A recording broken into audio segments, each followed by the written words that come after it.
প্রিয় ছাত্রছাত্রী, আজকে আমি তোমাদেরকে এই ভিডিওর মাধ্যমে ক্লাস 11 রাষ্ট্রবিজ্ঞানের দ্বিতীয় অধ্যায় রাষ্ট্র, সংঘ ও বৈশিষ্ট্যসমূহ এখান থেকে যে প্রশ্নগুলো তোমাদের সেমিস্টার 1-এ আসতে পারে সেই কিছু ইম্পর্টেন্ট প্রশ্ন আলোচনা করবো। সেখান থেকে 50টা ইম্পর্টেন্ট প্রশ্ন এমসিকিউ টাইপ, সেগুলো আলোচনা করবো। তো ভিডিওটা শুরুতে শেষ হয়ে অবশ্যই তোমরা দেখবে, এবং এর আগের যে চ্যাপ্টার ছিল 1 নম্বর, সেটার যে প্রশ্নগুলো ছিল সেগুলো আমরা আলোচনা করেছি, তোমরা প্লেলিস্ট থেকে সেগুলো দেখে নেবে। আর আমাদের চ্যানেলটা অবশ্যই সাবস্ক্রাইব করে রাখবে পরবর্তী চ্যাপ্টারগুলো প্রশ্ন উত্তরগুলো পাওয়ার জন্য। তো দেখো, এভাবে তোমাদের নম্বর বিভাজন করা হয়েছে। প্রথম যে অধ্যায় সেখান থেকে 4 নম্বর থাকবে, 4টি এমসিকিউ টাইপ প্রশ্ন, দ্বিতীয় থেকে 5টা থাকবে, এবং এভাবে থাকবে। তো আজকে আমরা এই দ্বিতীয় নম্বরটা আলোচনা করব। দেখো, প্রথম প্রশ্নে কী বলা হয়েছে, রাষ্ট্রের একটি অপরিহার্য উপাদান রাষ্ট্রশ্রেণী শোধনের একটি যন্ত্রমাত্র, কথাটি বলেছেন মার্কস।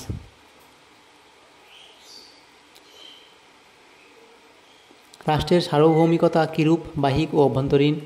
রাষ্ট্রের প্রধান বৈশিষ্ট্য হলো সার্বভৌমত্ব। রাষ্ট্রের সবচেয়ে গুরুত্বপূর্ণ উপাদান হলো জনসমষ্টি। রাষ্ট্র হলো পৃথিবীতে ভগবানের পদক্ষেপ, কথাটি বলেছেন হেগেল। রাষ্ট্রের উপাদান সংক্রান্ত সংজ্ঞা দিয়েছেন গার্নার। রাষ্ট্রের বাহু হলো ভূখণ্ড। রাষ্ট্রের চূড়ান্ত ক্ষমতার নাম কি? সার্বভৌমিকতা। মেটিক কাদের বলা হতো? যারা ব্যবসা বাণিজ্য সূত্রে বসবাস করত। নেক্সট প্রশ্ন, রাষ্ট্রের প্রায় কতগুলি সংজ্ঞা রয়েছে? 145টি। মার্ক্সবাদীরা রাষ্ট্রকে কী বলে অভিহিত করেছেন? শ্রেণী শোষণের যন্ত্র। সরকারকে রাষ্ট্রের কী বলে অভিহিত করা হয়? মাথা। কে বলেছিলেন ভূখণ্ড রাষ্ট্রের উপাদান নয়? সিলি। রাষ্ট্রে অবলুপ্তি তত্ত্বে বিশ্বাসী ছিলেন মার্ক্স। ভারত একটি গণতান্ত্রিক রাষ্ট্র। রাষ্ট্র হলো বিরামহীন ক্রম বিকাশের ফল, কে বলেছেন? এটা হবে বার্জেস। রাষ্ট্রের প্রধান বৈশিষ্ট্য কাকে বলে?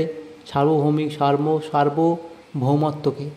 রাষ্ট্র গঠনের জন্য সর্বাপেক্ষা গুরুত্বপূর্ণ উপাদান হলো সার্বভৌমত্ব। টিউটনরা সর্বপ্রথম বৃহদায়তন ড্যাশ কথা বলেন, রাষ্ট্রের কথা বলেন। রুশো ছিলেন ক্ষুদ্র রাষ্ট্রের সমর্থক। রাষ্ট্রের সর্বাপেক্ষা গুরুত্বপূর্ণ বৈশিষ্ট্য হলো সার্বভৌমিকতা। সংঘের ড্যাশ নেই, সার্বভৌমিকতা নেই। মার্ক্সবাদীরা রাষ্ট্রকে অভিহিত করেছেন ড্যাশ বলে? শ্রেণী শোষণের যন্ত্র বলে। রোমে নগর রাষ্ট্রকে বলা হতো সিভিটাস। দ্য প্রিন্স গ্রন্থটির রচয়িতা কে? শূন্যস্থান রচয়িতাকে, সেটা হবে ম্যাকিয়াভেলি। পশ্চিমবঙ্গ রাষ্ট্র নয়, কারণ এর সার্বভৌমিকতা নেই। উদারনীতিবাদের অন্যতম প্রবক্তা হলেন জন স্টুয়ার্ট মিল। সরকারকে রাষ্ট্রের মস্তিষ্ক বলেছেন রুশো। ভুটান একটি ড্যাশ রাষ্ট্র। রাষ্ট্রের মস্তিষ্ক হলো সরকার। পশ্চিমবঙ্গ হলো একটি অঙ্গরাজ্য। রাষ্ট্রের ক্ষুদ্রত্বকে পাপের প্রতীক বলেছেন ট্রিটসকে। পোলিও কথাটির অর্থ হলো নগর রাষ্ট্র। পুলিশ কথাটির অর্থ হলো নগর রাষ্ট্র।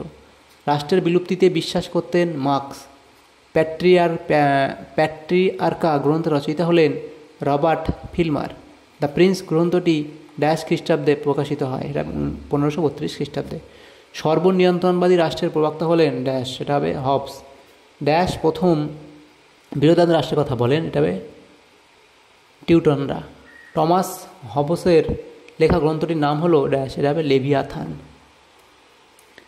পরের প্রশ্ন, জৈবতত্ত্বের সূত্রপাত করেন ড্যাশ প্লেটো।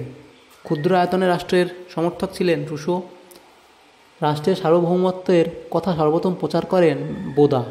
বিশ্বের সর্বাধিক জনসংখ্যার দেশ হলো চীন। ম্যাকিয়াভেলি ড্যাশ অধিবাসী ছিলেন, ইটালির অধিবাসী ছিলেন। টমাস অব ড্যাশ মানুষ ছিলেন, ইংল্যান্ডের মানুষ ছিলেন। দ্য ক্রিটো গ্রন্থের রচয়িতা হলেন প্লেটো। সেন্ট অগাস্টাইনের লেখা গ্রন্থটি হলো সিটি অব গড। প্রতিটি মানুষের নিজস্ব স্বার্থ সংক্রান্ত ইচ্ছাকে বলে ড্যাশ বাস্তব ইচ্ছা। আদর্শবাদী রাষ্ট্র তত্ত্বের উল্লেখ পাওয়া যায় হেগেলের রচনায়। তাহলে দেখো, এখানে এই যে চ্যাপ্টার ছিল সেখান থেকে আমরা 50টা এমসিকিউ টাইপ প্রশ্ন, 50টা ইম্পর্টেন্ট এমসিকিউ টাইপ প্রশ্ন আলোচনা করলাম। যদি তোমাদের সামান্যতম উপকার থাকে ভিডিওটা, অবশ্যই একটা লাইক করবে। আর চ্যানেল নতুন থাকলে অবশ্যই চ্যানেলে সাবস্ক্রাইব করে রাখবে পরবর্তী চ্যাপ্টার প্রশ্ন উত্তরগুলো পাওয়ার জন্য। Thank you, thanks for watching.